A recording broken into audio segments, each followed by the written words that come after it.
Well, that hole we've been digging for the last couple of weeks, well, it's dug, and we pack it with a crap ton of black powder, and we light that fuse, and it goes kaboom! With not the results we wanted.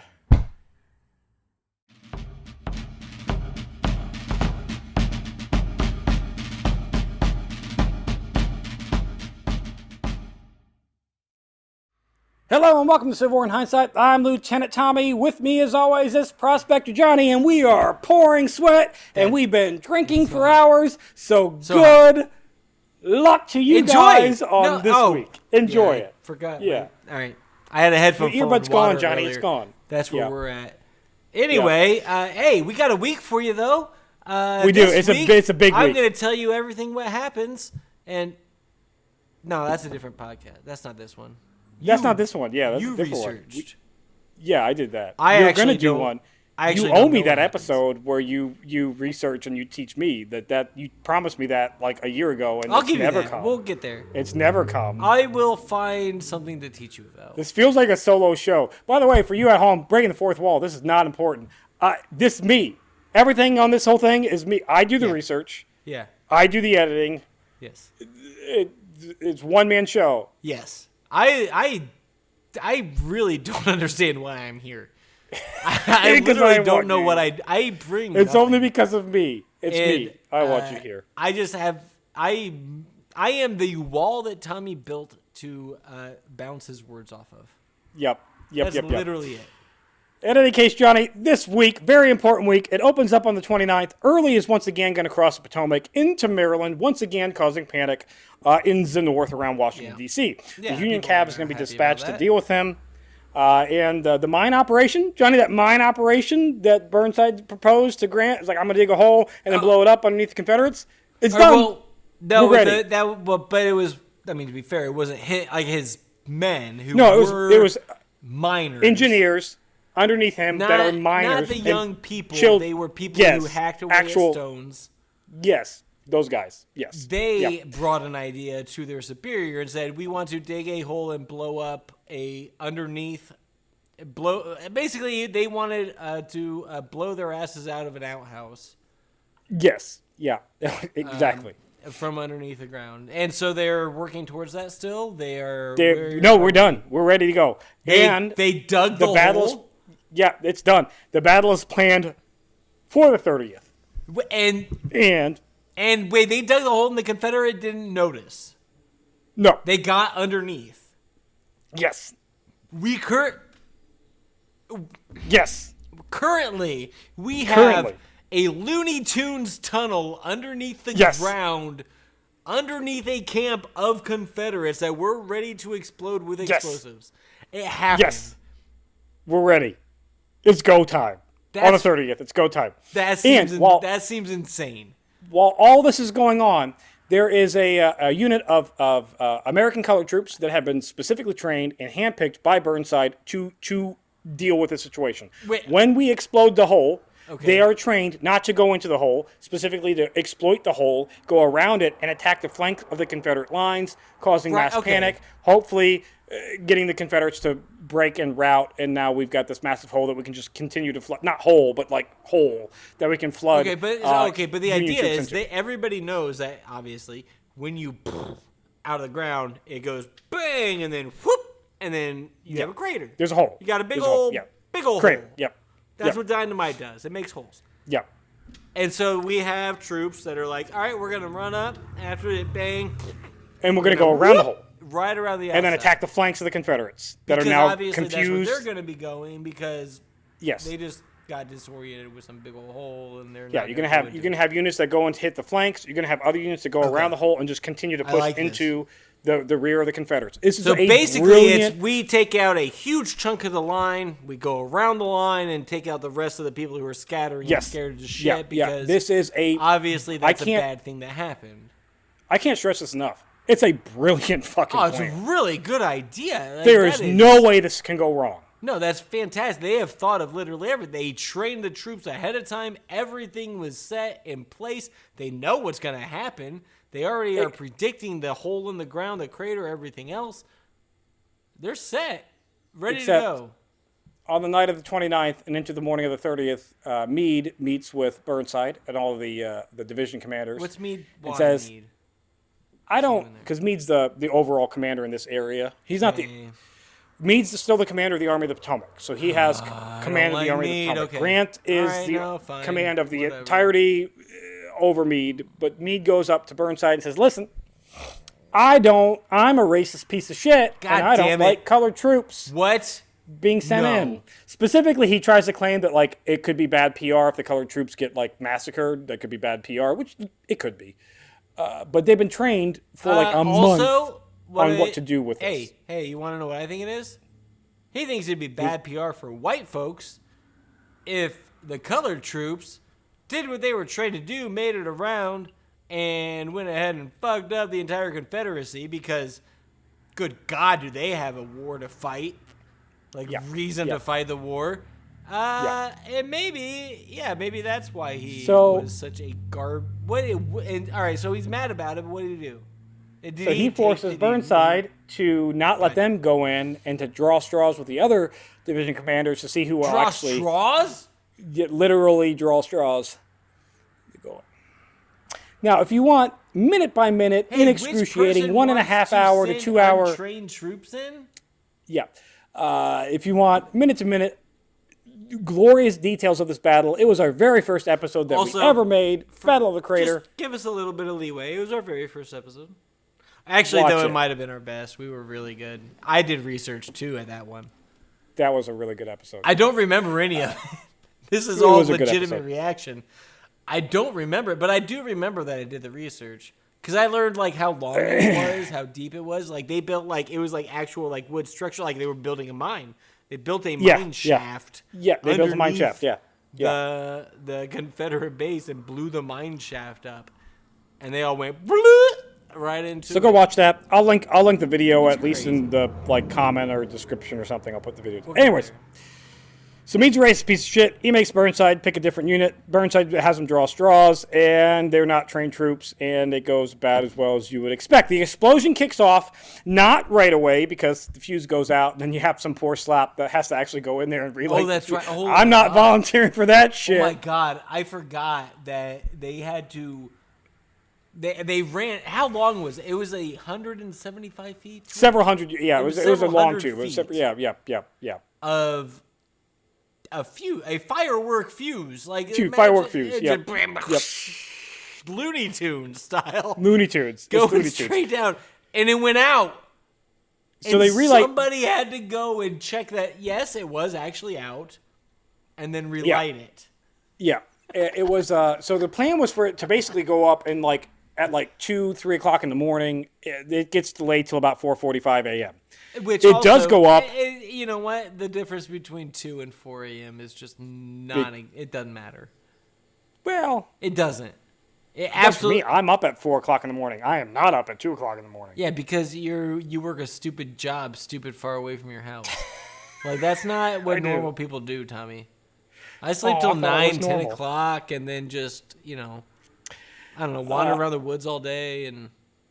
That's you, Johnny. Anyways, at 4:45 a.m., it goes up, and holy shit, does it go up. And I quote from a Confederate soldier at the scene, "A fort and several hundred yards of earthwork with men and cannon was literally hurled 100 feet in the air, breaking the fourth wall. This is the largest explosion in the United States up to this point, or not even United States, in North America up to this point in all of history. I think it might even be the largest in the world up to this point.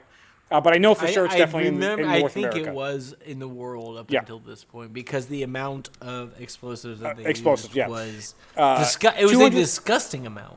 It was. 275 to 350 Confederates died outright, creating a hole of 170 feet long, 60 to 80 feet wide in areas, and 30 feet deep. The 9th Corps... 30 feet deep is insane. 30 feet deep. The 9th Corps advances out of their trenches, which also they didn't have... It took too long to get out of the trenches because they didn't have the fucking goddamn ladders there on time. Well, and also, any trenches anywhere near that explosion are now filled with 10, 20 feet of dirt. Yeah, that dirt got flung that everywhere. Just blocked all the, everything. But it does its job. There's a hole. There are 300 Confederates killed outright. There is massive confusion in the Confederate lines. Nothing like this has ever been experienced in combat before, ever. Yeah, ever. Insanity. Nothing ever even remotely close to this has happened. Imagine 300 people immediately dead. Like that. Perfect execution right off the bat. You can't do that. Then the Ninth Corps goes into the fucking hole. What? Who? Oh, the people that we replaced the trained soldiers with?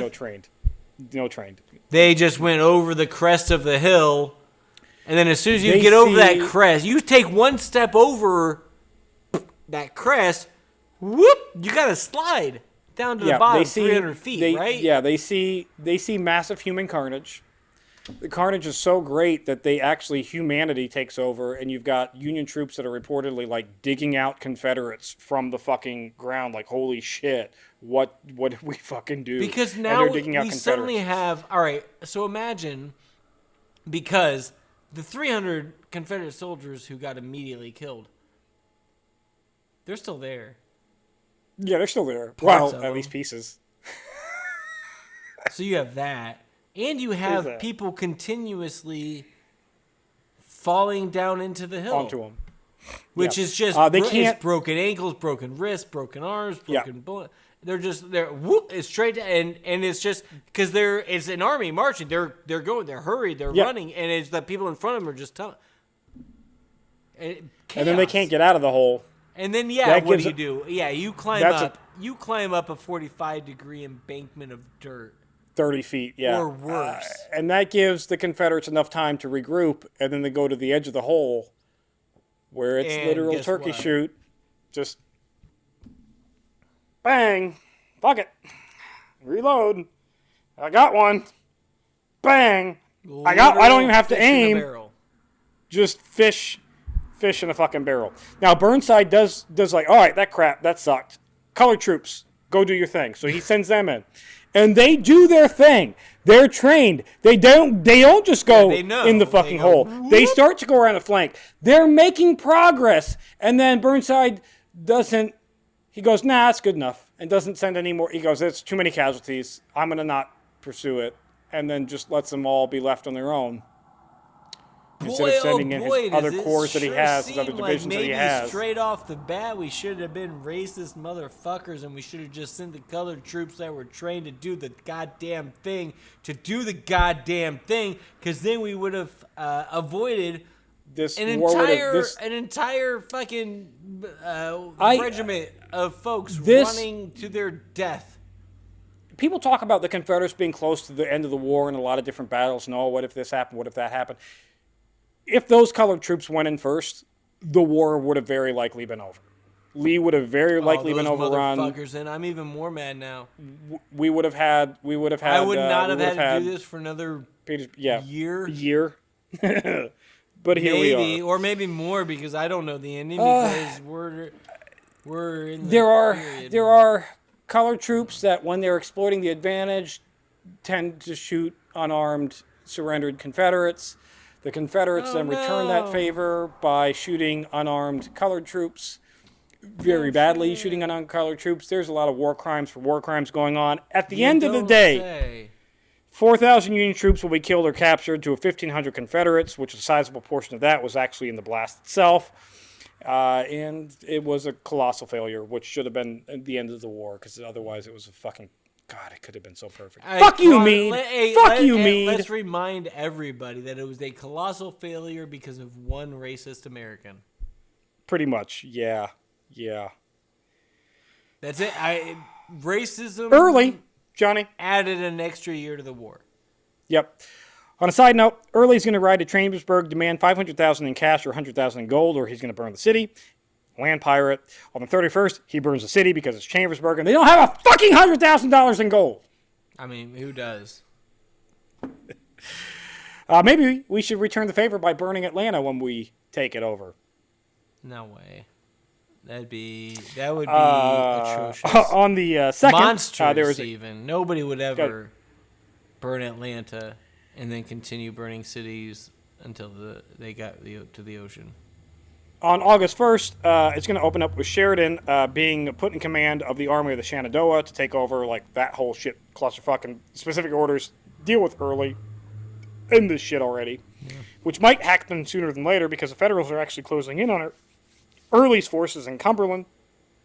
On the 2nd, there's a small battle at Hancock as Early's forces try to cross back over the Rappahannock. Meanwhile, Grant's new plan is to cut off the rail lines leading into Petersburg to starve out the Confederates. On August 3rd... I mean, that's kind of what the whole... I mean, that's just part of the bigger It's how a siege works. It's the Anaconda plan. That's all it is. It's just continued in a little bit. Yep. We've kind of got, that was a big thing at the beginning, and we kind of got away from it a little bit, but at least the idea of it, but we've been doing it. Yeah, we've been doing it. We've been continuing to, that has been a consistent thing that we've been doing. We've blockaded the South entirely. There's no free port of... Yeah, and we're just slowly... we got Louisiana now. We took the entirety of the Mississippi. We got the Louisiana early. Yeah, we got the entirety... The Confederacy is literally cutting half at this point. Yeah. Anyways, on August 3rd, in Mobile, Alabama, federal forces are going to land troops at Dauphin Island to invest the Fort Gaines at the entrance of Mobile. Unfortunately, fort's still in Confederate hands at the end of nightfall, but we're trying. Meanwhile, in Atlanta, federal forces are going to continue to, the Anaconda plan there, continue to strengthen in that noose around Atlanta. Atlanta's got to be forces. If we get Atlanta, that's big, right? That's huge. Yeah, that's another. That's the last. So your Confederate strongholds at this point for cities that are left is Atlanta, Petersburg, and Richmond. That's it. That's all they got. They got 3 major operations, and that's all they got. Early's forces are going to escape back into West Virginia. And this week, Johnny, it's going to end with a very angry Lincoln writing Grant saying, and I quote here, "To the death will neither be done nor attempted unless you watch it every day and hour and force it." So we'll see how Grant responds to that little angry Lincoln letter next week. That's it for this week in Civil War in Hindsight. If you enjoy Civil War in Hindsight, check out Historic Hindsight. Check out Tickety Talkers. Check out YouTubers, Shorts. Check out all that. I'm everywhere. I'm trying my best here, people. It is a solo operation. And in all honesty, I just do it for fun. Me and Johnny, we hang out. We shoot the shit. If nobody watches, it's fine. It's cool that a ton of people are now starting to watch, or at least a ton of people in my book. You don't have to compare me to Atun Shea. I will never compare to that. He's a god of the YouTubers that I can never deem to aspire to. But I do have angry shorts that he's done now with Checkmate Lint Nights. So if you like an angry Union guy yelling at rebels, he never yelled. I fucking yell!